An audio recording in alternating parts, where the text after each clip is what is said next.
Bonjour à tous, c'est Zimbabwe, on se retrouve pour une nouvelle vidéo de l'amour, nouvel épisode du jour à retenir, hein, voilà, après une semaine de semaines à retenir, donc pour les événements du 27 janvier. C'est parti. Aujourd'hui, c'est l'anniversaire donc de la signature des célèbres accords de paix de Paris, donc de 1973, donc qui ont été signés pour mettre fin à la guerre du Vietnam. Alors vous le savez, cette fameuse guerre, hein, évidemment, entre le Nord et le Sud, hein, voilà, où les États-Unis s'étaient engagés à partir du début des années 60, et comme vous le savez, en fait, ils sont totalement embourbés dedans. Il y avait plein de morts, il y avait toute une jeunesse qui allait et qui crevait, donc évidemment, il y a eu une énorme contestation de cette guerre, en plus que les Américains ne gagnaient pas du tout. Et du coup, en fait, en 1969, c'est Richard Nixon, évidemment, un homme de qualité, comme tout le monde sait, qui est élu et qui commence une politique de vietnamisation, c'est-à-dire les États-Unis essaient de se retirer du conflit sans trop se faire humilier, quoi. Et donc du coup, le paroxysme de cette vietnamisation, c'est les accords de paix de Paris, donc où en fait on a le retrait donc des Américains de la guerre, voilà, en fin mars 73, le dernier soldat américain quitte le Vietnam.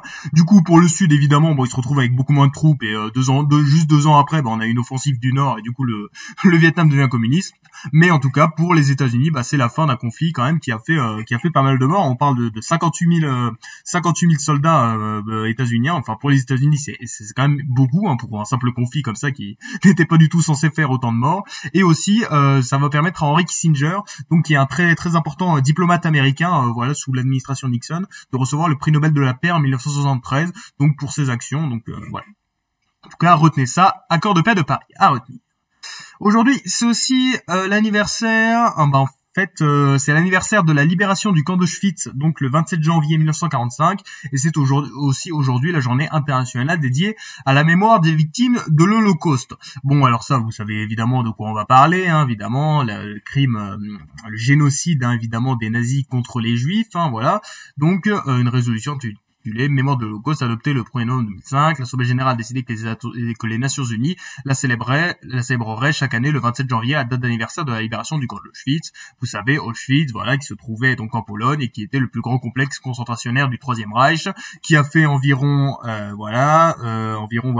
plus d'1 million de morts, ce qui est quand même complètement énorme, hein, pour juste un camp comme ça.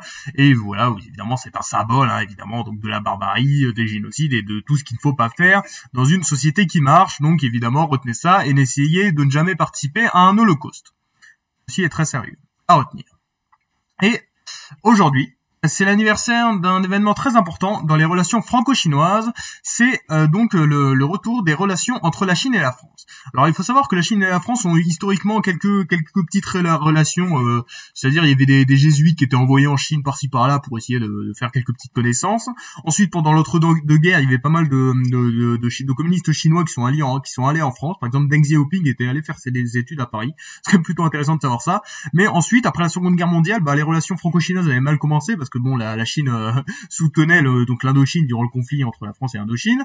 Mais ensuite, en 1964, donc pendant que De Gaulle est au pouvoir, lui il se dit nous on est français, on est non alignés, parce qu'en fait il y avait un peu un délire des pays occidentaux contre la République populaire de Chine.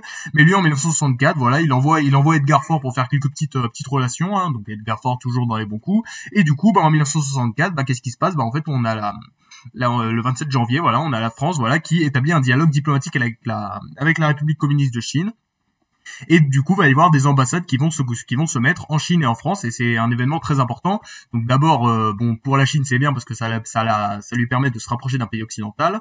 Pour la France, gaulliste, hein, ça permet de marquer un petit peu l'indépendance de la France, hein, par rapport aux pays occidentaux, et un petit peu de marquer, voilà, la France un peu dans le mouvement des non-alignés. Et en tout cas, voilà, un événement très important, donc des relations franco-chinoises. D'ailleurs, c'est aussi pour ça que De Gaulle est très apprécié en Chine, donc voilà, pour avoir normalisé les relations entre la Chine et la France. À retenir. Donc voilà les trois événements du jour. Donc on a les accords de paix de Paris en 1973, donc la journée internationale dédiée à la mémoire des victimes de l'Holocauste, hein, voilà, depuis 2005, qui célèbre donc la libération du camp d'Auschwitz le 27 janvier 1945, et donc la normalisation des relations entre la Chine et la France en 1964. C'était Zimbabwe. Merci d'avoir regardé.